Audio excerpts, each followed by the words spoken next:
Yes, moja kati ya maeneo ambayo yalikuwa naisumbua sana klabu ya Simba msimu uliopita basi ni eneo la ushambuliaji, eneo ambalo lilikuwa linahudumiwa na washambuliaji Pa Omar Jobe pamoja na Freddy Michael Kublan, ama unaweza kumuita funga, na viwango vya wachezaji hao havikuwa vya kulizisha kiasi kikubwa, mpaka ikafikia uongozi wa klabu ya Simba ukakaa chini, ukaumiza akili na ukaamua kwamba hautoendelea na wachezaji hao kuelekea msimu unaokuja ambao ndio msimu huu wa sasa. Lakini pia baada ya kuamua hivyo, iliwachukua muda viongozi wa Simba kuweza kutafuta washambuliaji ambao wao waliamini wanaweza kawa ndo mwarobaini ama tiba ya tatizo la ushambuliaji ndani ya klabu ya Simba. Na watu hao ambao ilisadikika kwamba klabu ya Simba ndo imeamua kwamba watakuja kuwa mwarobaini wa tatizo la ushambuliaji basi ni Steven Dese Mukwala pamoja na Lionel Ateba Mbida. Lakini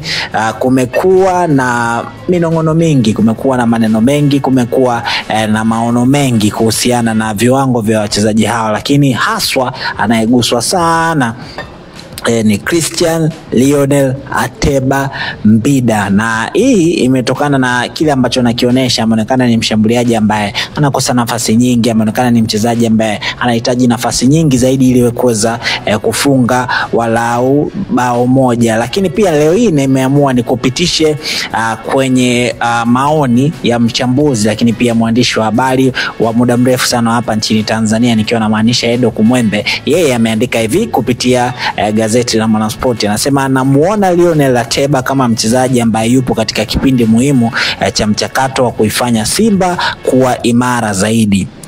Sio kwamba yeye ataibadili Simba, hapana. Kuna mtu atatafutwa ambaye yupo juu zaidi. Ateba ameipokea Simba kutoka kwa kina Papa Jobe.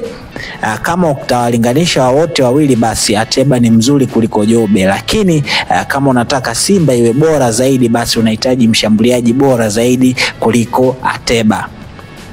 Ateba ana uzito, hana shabaha nzuri langoni, lakini pia juzi tu tumetoka kumshuhudia akikosa nafasi nyingi dhidi ya Mbeya City, na hivyo kugeuka kuwa kichekesho kwa mashabiki wa Simba na hadi mashabiki wa watani zao. Hayo akiwa ni maoni maandiko la Edo Kumwembe akiongelea kiwango ambacho kinaoneshwa na mshambuliaji huyu raia wa Cameroon Lionel Ateba Mbida. Vipi wewe, unakubaliana na maoni ya Edo Kumwembe kwamba ni kweli Simba inahitaji kusajili mshambuliaji mpya, ama ni wewe unaamini kwamba Lionel Ateba akipewa muda basi anaweza akabadilika? Weka maoni yako hapo, lakini pia usahau kusubscribe, kulike na kucomment.